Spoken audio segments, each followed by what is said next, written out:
All right, we'll go ahead and call this session to order of City Council for December 8th, 2025. Report out first from closed session.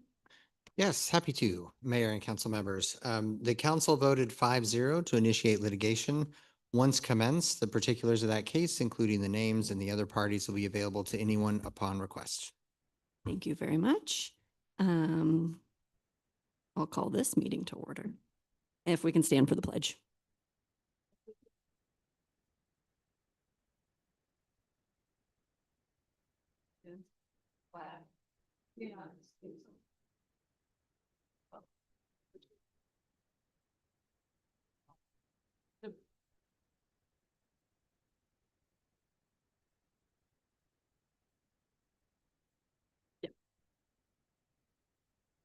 Roll call of council. Councilmember Amara.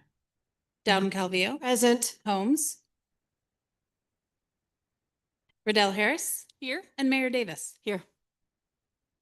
All right, moving on. Councilmember Holmes, will you please join me at the podium?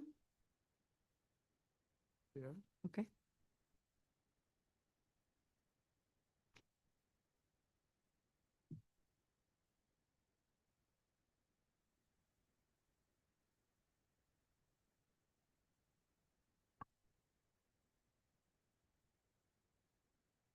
There, we have one commendation tonight for Councilmember Holmes.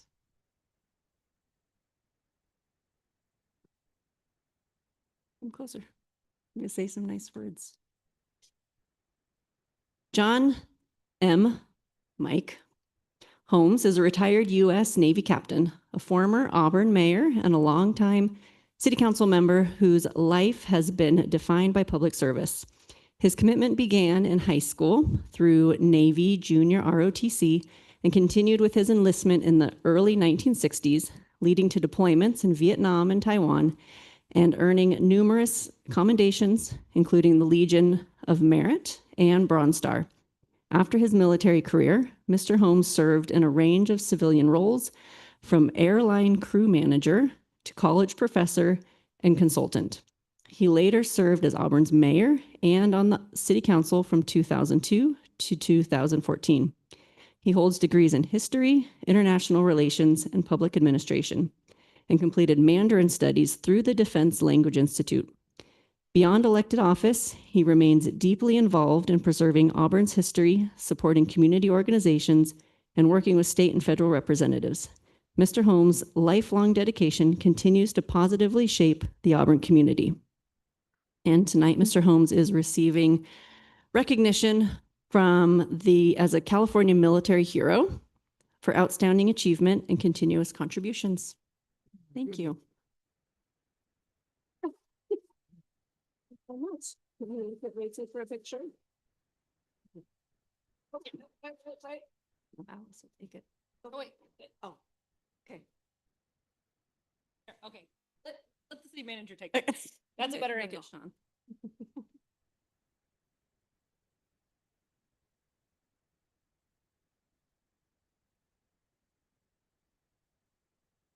And we have a second proclamation. Do we have Claudia Snyder here? Hi, come on.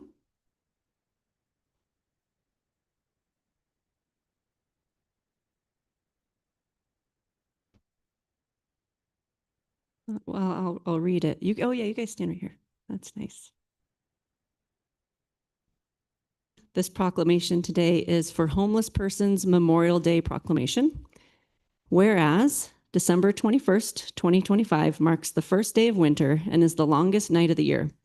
Whereas the National Coalition for the Homeless and the National Health Care for the Homeless Council have designated December 21st, 2025 as National Homeless Persons Memorial Day.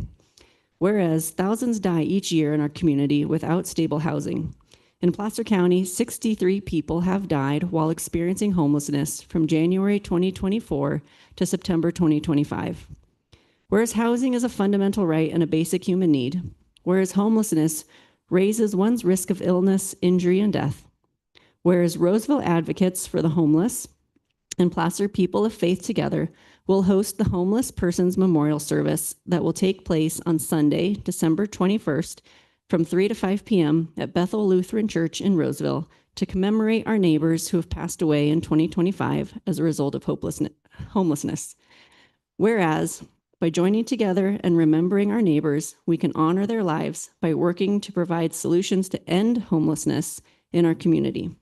Now, therefore, be it resolved, I, Mayor Kelly Davis, on behalf of the City Council, proclaim December 21st, 2025 as National Homeless Persons Memorial Day in Auburn, to remember those who have died while experiencing homelessness and to encourage citizens to come together to celebrate their memories and address the factors that lead to homelessness.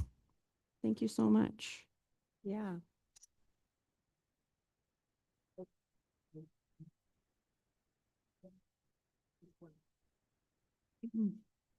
On behalf of all those who have died on our streets this year, we thank you for honoring their memory with this proclamation. Thank you so much. Appreciate it. Hello, my name's Stephen Alessi. I'm currently a homeless person. I live in Roseville. I've been homeless for 10 years. I'm also a believer in Jesus Christ. About a year ago, I prayed to God and asked him to take my drug addiction from me. And it worked. I don't know how. I've been cleaning out for almost a year. I still live with all these people who have these drug addictions. Most people like me that do get sober have to go to rehab, and they go to meetings, and I go to church. I'm clean. I'm on the street still. I'm trying to get my life together. I just have to say that this proclamation is important. I know a lot of people who have died since I've been homeless this past year, and mainly from drug overdoses. I think for the most part it's a drug problem, and I just appreciate what you guys are doing. I know God says in His Word that when you honor the poor, you honor Him, and He will repay you back for your kindness. So thank you very much.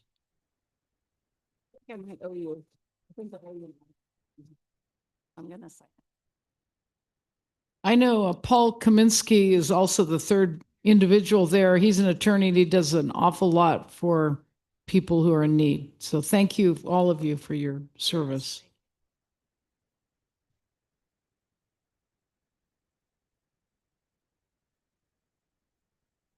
Thank you.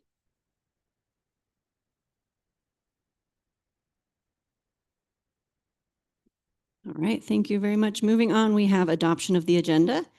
This is the time set aside for council members and or the public to ask for removal, postponement, or a change to the listed sequence of an agenda item.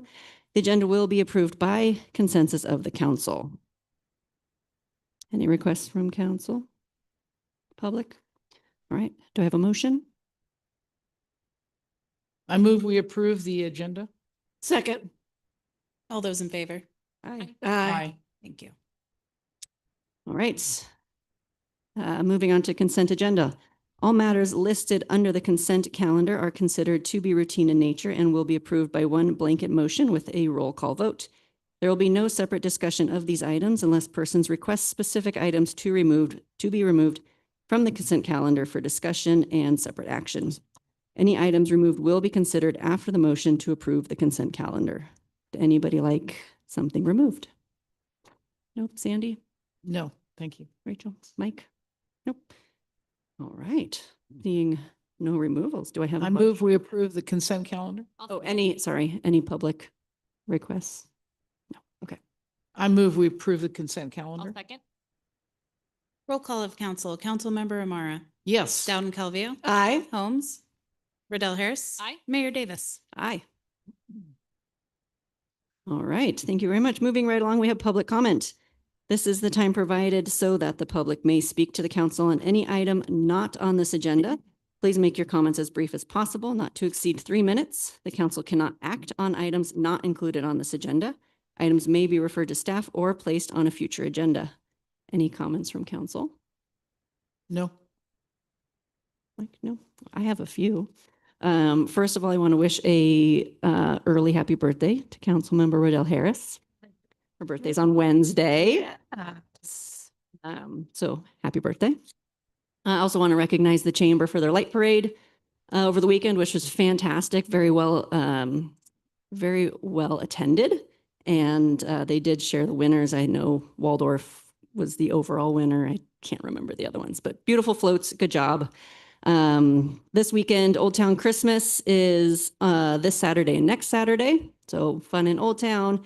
And Santa is coming to town. He's the best Santa ever. So Saturday and Sunday, both weekends, come see him. No appointment necessary. He's fantastic. Madam Mayor, I do have something. Yes. Real quick, I just wanted to say thank you to the leadership groups from all of the local elementary schools. They all came together to do a local heroes program last Friday, where they had police and fire. Sheriff was there, Cal Fire was there, and some other service members. And they had lunch and they sang some songs, and they raised a lot of money for Wreaths Across America to put some wreaths out. I think they're doing that this weekend on Saturday. Yes. If anyone wants to 9 go, o'clock. Yep, this if anyone weekend. wants to do wreaths. And then they also raised a lot of they gathered a lot of toys to give, and lots of money to give away to the different service donations and nonprofits that they support. So it was a great ceremony, and they all those they're all basically middle school, late elementary school students did a great job. Oh, excellent. Thank you. Yes. I want to add to that. I was there. It was a wonderful event. I'm very proud of our elementary schools, and they did a great job. And the Leo Club from the from the schools Lions, was yeah. great. Great. Any public comment from the public? Seeing none, we'll move on. Our next item is council business. We have a presentation from Economic Development, Jonathan Wright. Good evening, Mayor Davis. Good evening, council members. Jonathan Wright, your Economic Development Director. Let me get myself situated and find the clicker. There it is. All right, go time. If you'll recall, it was around this time last year that we started having the discussion about a vacant building ordinance, or what we're going to do with vacant buildings. That was in response to people coming to planning commission, people coming to city council meetings and expressing concern over the number of vacancies that we had. It was over the Old Town and Downtown Business Associations expressing concern over the amount of vacancies that we had. It was supported by my own statements about how difficult it is to try to get people into the available storefronts because of a number of different reasons. So we started moving down this path. And I believe in June of this last year, we came forward with a vacant building ordinance. That ordinance was not moved forward, and the instruction was given to staff to take a step back and start focusing a little bit of attention on the property owners and figure out what the issues are from their perspective. So I think it was October 30th, we had the vacant building, or excuse me, not vacant, but the commercial property owners workshop. And this is a report out from that.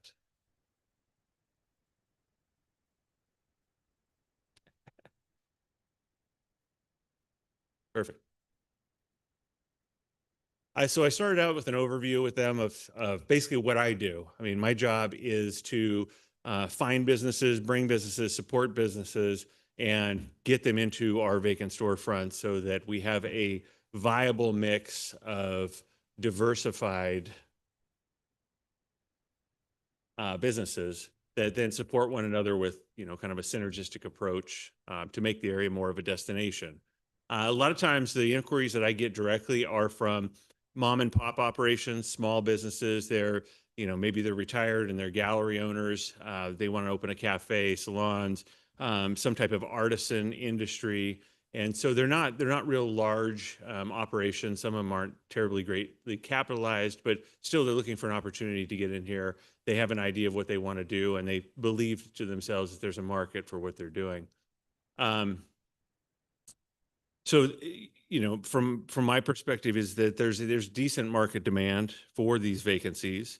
That market demand is based on the fact that we do have a number of people that come to me pretty regularly looking for places to locate businesses.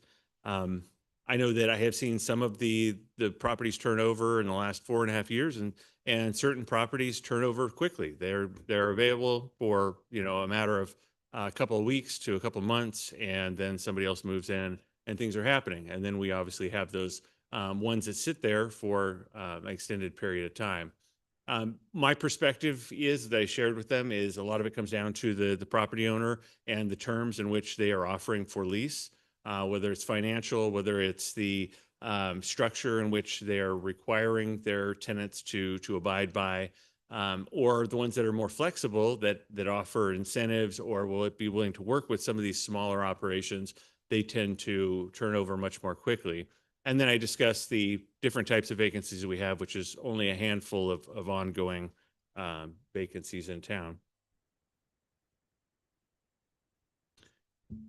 So I'm not going to read all that to you because everybody would be asleep by the end of it. But the basis is that I shared with them that, long-term vacancies become a source of blight.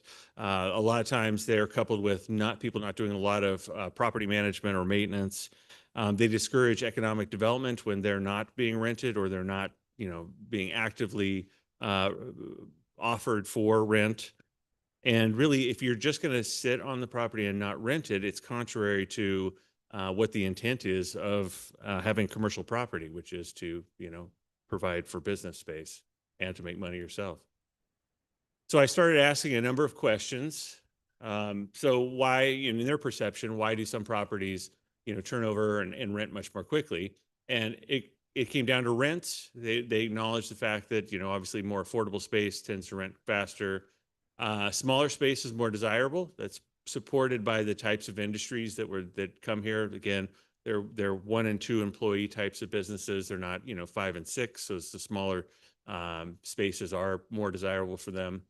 Flexible lease agreements, those are the ones that tend to keep people in the space longer. And the location. So if it's on Upper Lincoln or if it's in Old Town, those ones that become available tend to turn over faster than the ones on High Street, which the location's a little bit, in their perception, less desirable. Challenges that do they face when trying to rent the spaces? So this is, again, in their opinion, the first thing that came out was cost, their overhead costs, the cost of insurance, cost of sewer, property taxes, all those things that create overhead expense that they're trying to recover and make a profit with, as well as maintaining the building. Difficulty with facade improvements. The city's historic design review requirements do make it so that they have to go through a process in order to paint or change the color of their facades. And that's deemed as prohibitive for them to make their spaces more desirable. Parking was listed. This comes up, quite a bit in Old Town and in Upper Lincoln Way. No parking is a deterrent for some tenants. Of course, that's a perspective that some people carry, some people don't. They believe that some people just don't have a good business plan and lack sufficient funds, so they're just not going to rent to them. It's an easy, no-brainer one. And then the poor condition of the city was one thing that was brought up. Sidewalks and streetscaping needs to be improved. It needs to be more of a desirable place. It's interesting how ironic that one is because, if we had more money to be able to do more streetscaping, then it would come directly from businesses being in those storefronts and helping out the overall economic position of the city. So this was one I threw out there. In another city I'd worked in, I had pretty good success with it. Anytime we have long-term vacancies, at least in my past life, we had a historic or a cultural history museum that had a bunch of old displays that they had taken out some time ago. So we took those and worked with the businesses to put them behind the storefronts there. And it became a source of intrigue where people would be walking down the block and otherwise stop because the next block looked like it was vacant. People continued on and kept shopping throughout the district. So it was something that actually worked very well. And so I didn't have any real pushback from the property owners. They actually thought that putting some type of design or decoration in the windows of long-term vacancies should be something that we should consider. Those historic structures, maybe even putting some history in the window about the area as well as the structure and its place here as a historic city. So what could we do better to assist them filling vacancies? One of the things that was mentioned, I think, last June was to have the city create an actual web page in which we would be able to take information from the property owners and post it for availabilities and help market them there. Explore opportunities for a parking structure. It's a very long-term goal, given the finances that are involved with that. developing additional streetscape areas, which, has been the plan all the way along, going up High Street and completing some of those areas that have gaps from the original streetscape plan. All things that the city does look to. Better maintain existing streetscape and sidewalks. I'm going to say the Public Works Department does a great job.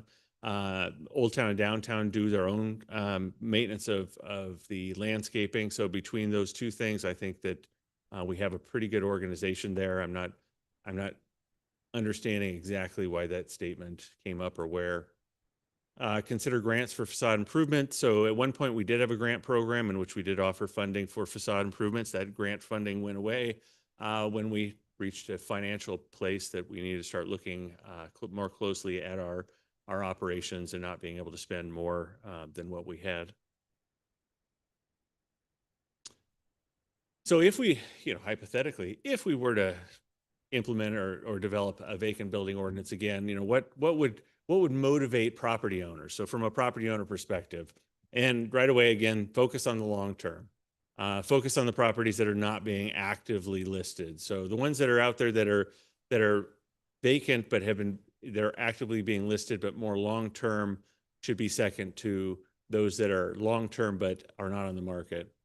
Identify specific barriers from properties being rented. So work with each property owner individually and figure out what the issues are with them.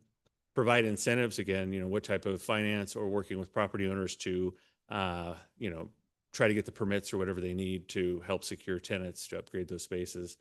And avoid penalizing property owners who are actively trying to lease. So again, those looking more at a higher priority for the not on the market, but also acknowledging that there are some, issues with some of our long-term vacancies in town. So a lot of the things that were brought up were out, just simply not financially feasible for the city to achieve. But there are some things we can do with some of the vacant buildings, and looking at what the community concerns were and coupling that with the concerns of the property owners was actually fairly easy. They said, the business community goes, the visible ones, the ones that you turn on High Street and it looks like it's just desolate down there. There's just nothing, behind the storefront windows. There's a bunch of signage for rent and so forth. To the counter to that was the property owners actually said, wait, don't penalize me if you can't see it. So if it's, if it's a office space or if it's not on the main drags and very visible, why would you come after me to try to force me to do something?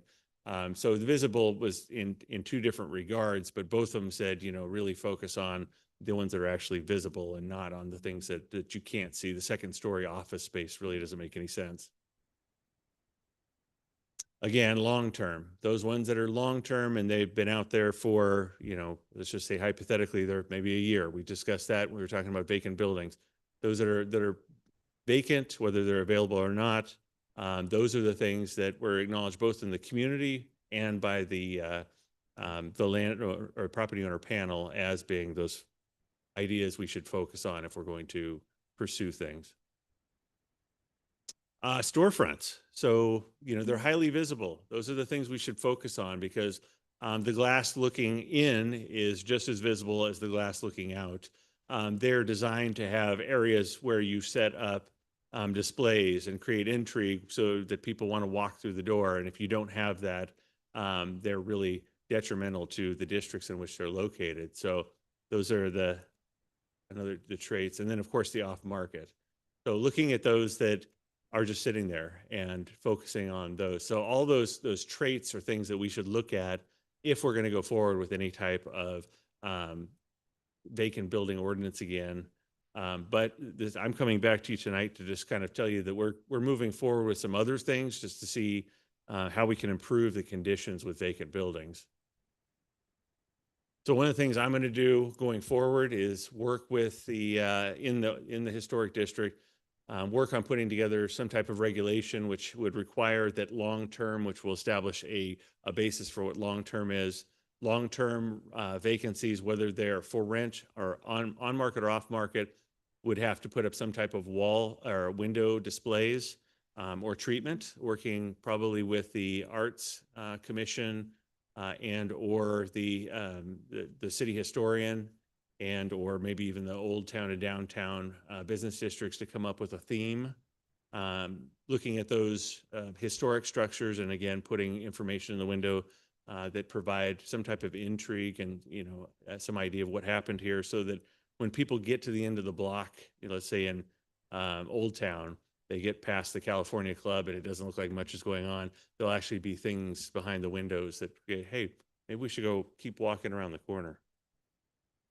Or when you turn on High Street, looking at those and going, wait, this is kind of cool. What's going on with the building, even though there's really nothing behind those glass storefronts.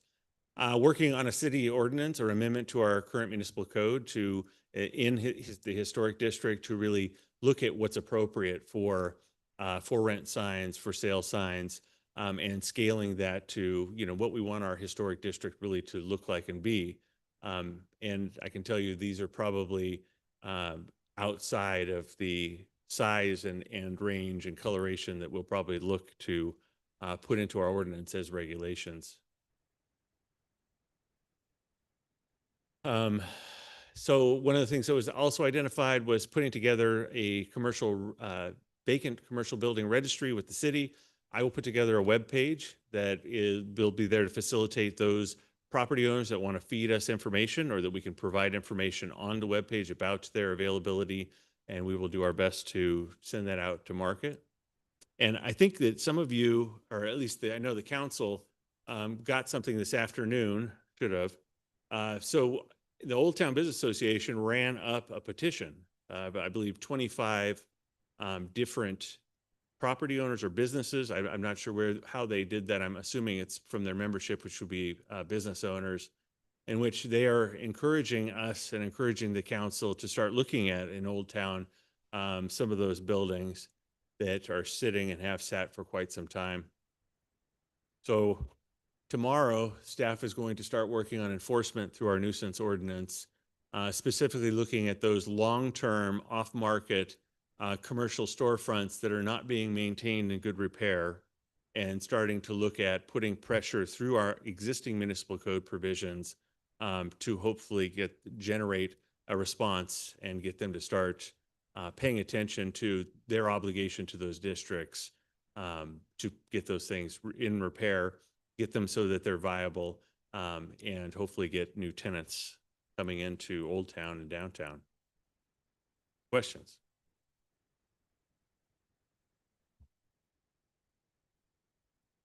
Have comments. Mostly Yeah, comments. just the presentation. So It's, we don't have to. I think Sandy's got. We can always take public I comment, just too. said comment. Yeah, comments. Okay, so yeah, I'm just totally impressed with the speed and the thoroughness of what you've done here. I feel like you've taken into consideration all the input from workshops.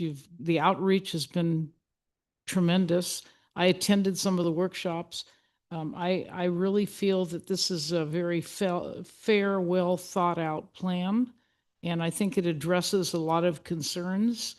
And I was able to read the input from Old Town, so I'm very, very happy with the progress that we're making in this regard. I appreciate it. Thank you very much. I also had an opportunity to attend the workshops, and thank you very much. I'm glad that we were able to do that. And thank you to my colleagues for supporting that when I had suggested it.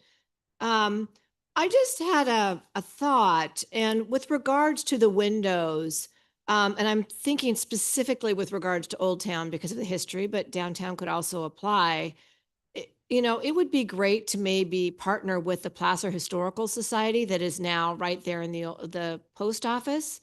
And maybe, with the building owner, and maybe because, they do so much research, and maybe there's a way to do some research about the building, what used to be there, or the area or something. But I think that is a huge draw, and definitely better than garbage bags and this, a for sale sign that's, they've been having a closing sale for about 10, 15 years now. But, that just might be a way to, spark some of that interest. Obviously, the end goal here is to get some of those buildings cleaned up and rented out. But in the short term, make them presentable, because they are not. And I do know the building owners, which I've had a conversation with them, and they're sorting some legal things out, but they definitely have the motive to move forward. But I think there would be definitely some, they definitely would want to do something like this. So I just thought that might be a good idea. And again, they're right across the street and they do such a great job with research. That might be a way to kind of address some of that window display. So, but otherwise, thank you very much. And I really appreciate all the business owners, property owners coming forward and having this discussion, and I'm hoping that we can continue these discussions as well. So thank you. Mike, Mr. Holmes? Yes. I was recently asked whether there's a city ordinance that prohibits a card room from being established. I know there's a state law that puts a Right. limit on them. There's a state law that puts a limit on them. I don't know if you, the card room, yeah. Yeah, I thought so. There used to be one a long time ago. Unofficial. It was an unofficial one. Oh. Oh. Okay. Okay. Councilmember Holmes, I'd have to do a little bit more research to verify 100% the provisions for a card room. Thank you. I'm happy to just chime in briefly. Okay. The city has permissive zoning, so if it's not listed as a permissible use in one of the zones, it wouldn't be allowed. To my knowledge, card rooms are not listed in the commercial zone. So it might have been at one point, but I don't think it's currently allowed. It was when Debbie was on the. No, No. when Debbie was on the city council, she phased it out. Jonathan, one more comment. If in line with the historical context, I would just want to make a reminder that we're not solely Gold Rush is not our sole history. So Native Americans kind of making sure that when we discuss with groups about what has happened here, we're inclusive of our entire history. Yeah. Any public comment? Seeing none. Thank you, Jonathan. Thank you. Thank you. Next, we have the city manager report. Thank you, Madam Mayor. Just a couple quick things. Obviously, we had the parade of lights over this past weekend. Chief of Police and I had a conversation about chairs, and we're going to try to figure out a way to kind of curb the chairs from being put out, like, a week before the parade starts, blocking sidewalks and creating trip hazards and some other stuff. So we didn't go through and do a sweep and pick them all up, but this upcoming year we probably will. So we'll figure out a time when we're not going to do that the day of or whatever it is. But I have a So- question on that. yeah, I'm not against it, but I've never seen little campfires. This year I did see them. That's okay to do? I saw They were him gas, I I think. saw him last year too. Mm. The one that I saw was not gas. It was Oh. like a little fire pit Oh. going on the side of the road. So Yeah, I didn't want to be Anyway, the one who went out and put a fire out. I guess people wanted to keep warm. It was cold. Other thing is, it's been brought to my attention of the weekend that one of our new signs that we put up has a misspelling in it. So I was obviously disappointed to have that pointed out by members of the public on Facebook. Nobody tagged me, thankfully, but I did see it and I commented back. So that sign's going to be taken out, replaced as soon as we can get the sign company to make as a correctly spelled version. And then the other one, it's too bad that the U's left. During this process, we didn't rename the new Charlie U lot, but we re-designated it as the Trestle lot in honor of Charlie U. We're going to reverse that and just keep it the Charlie U lot because I've heard a lot from Historic Society, and then also members of the U family have reached out, not directly to me, but I have heard that upset. We certainly didn't. That wasn't the intention. So we'll be reversing that, going through and fixing those signs also. I wish that they stayed because I was going to grab them. Let's see. We already talked about Country Christmas coming up. Every month I, try to highlight folks who've been working for the city for a significant amount of time. Amy Lind, our city clerk / management analyst, 16 years.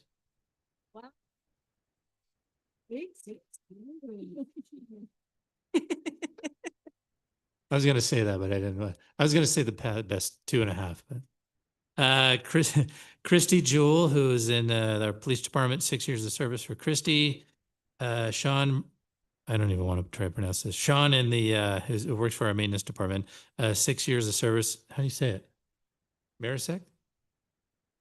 Yes, like Mengel said. Like the common spelling, of course. And then Rachel Bumpus in transit, 5 years of service. So, yeah.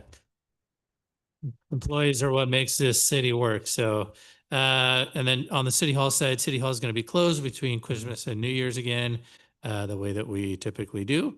And then tonight is the last city council meeting of 2025, and we'll be back on January 12th in 2026 for the first meeting of 26. I can answer questions if you have any questions. Is the roundabout on schedule? Thought I was going to make it out. I'll turn it over to our esteemed Public Works Director to field the roundabout question. Yeah, it looks good. Good evening, Madam Mayor, Mengelini, Sorry, I Public didn't Works mean to pick 'em Director. up. That roundabout is on schedule. I was out there earlier today taking some pictures to show where we're at. I don't want to say we're ahead of schedule because I don't want to get people all too overly excited, but we are on time. Things look great, and I would anticipate by the end of this year, everything is going to be open and flowing. Great, thank you. You absolutely are correct. Do we have any future agenda item requests? Nope. And city council committee reports. I don't really have a committee report, but many of you probably went, I know I was there at the same time with Councilwoman Riddell Harris at the post office. That was amazing. That was beautiful. It's exciting. And thank you, Councilman Holmes, for also helping in that regard. I think you helped with the whole process. So anyway, it was really a nice event. So exciting that it's open. Yes, and I'm sorry I couldn't be there. I was in Palm Springs with League of Cities, but I'm really excited to go and visit it because, Sean knows we worked really hard to preserve those boxes when they were coming with the tire iron to rip them out. So I'm just really happy that it's, and thank you so much. It's the Rodriguez family is very, big thanks to them for agreeing to preserve that. I have a couple things to report. I was down in Rancho Mirage last week with the League of Cities, attending the league leaders as well as the board of directors meeting. As you know, I serve on the board of directors representing the Sacramento Valley Division. And we got a lot of really great work done. We established our advocacy priorities for the coming year. And I'll just tell you very quickly what they are. I can share them with you in an email as well. But for 25-26, the advocacy priorities are to protect and enhance local revenues and expand economic development tools, strengthen partnerships with the state to improve public safety, secure investments to prevent and reduce homelessness and increase the supply of affordable housing, and of course, strengthen climate change resiliency and disaster preparedness, which specifically deals with wildfires. That was on our priority list last year, as was the homeless and the local revenue. The only new one was with regards to public safety. And under public safety, there's a specific call for funding of Prop 36. And again, I can send those out. So we adopted those advocacy priorities moving forward. I also, this week, just today, was down in Sacramento, pretty much all day with SACOG. We had our Policy and Innovation Committee meeting, which I chair. I also had an opportunity to meet with Daryl Steinberg, who authored SB 375 with regards to the greenhouse gas reduction requirements and the levels that have been established, the targets for 2035. SACOG is actually working with the other MPOs within the state to make some revisions to that particular legislation. Right now, targets have to be achieved every 4 years. We want it to be on an 8-year cycle like RENA.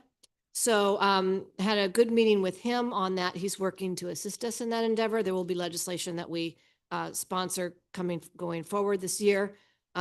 We then had a strategic planning meeting for SACOG when we talked about the blueprint for the area, which I have a copy, and I'm going to get copies for all the council members here. This is the jurisdiction highlights. This is just a rundown of what all of the jurisdictions in SACOG are doing for the blueprint, but we did adopt the blueprint, which basically establishes our sort of our housing and transportation planning for the next until I think we have to revise it not until 2035. So in any event, I will share that as well. And so that's all that I have to report for right now. Thank Very you. much.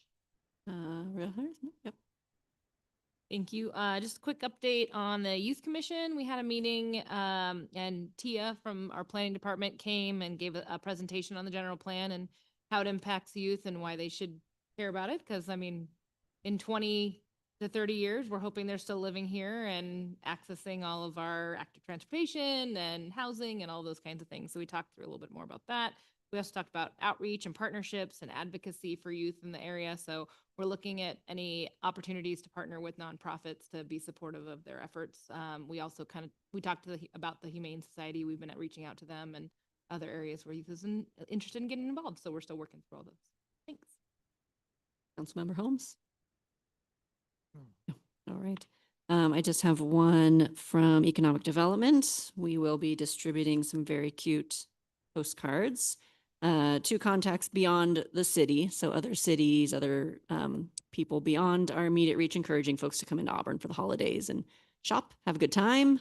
And then we are also planning a series of town halls for next year to help educate the community about what's going on, why what we do is important, and how to get involved. So you can look for that information and dates coming. And then finally, we had the Western States Lotto poll over the weekend. So if you have a short-term rental or you're thinking about it, there are going to be thousands of people probably already looking for places to stay. It'd be great if we could open our community and have them stay here. So consider that. And any other requests, comments? All right, seeing no further business, I call this meeting to a close.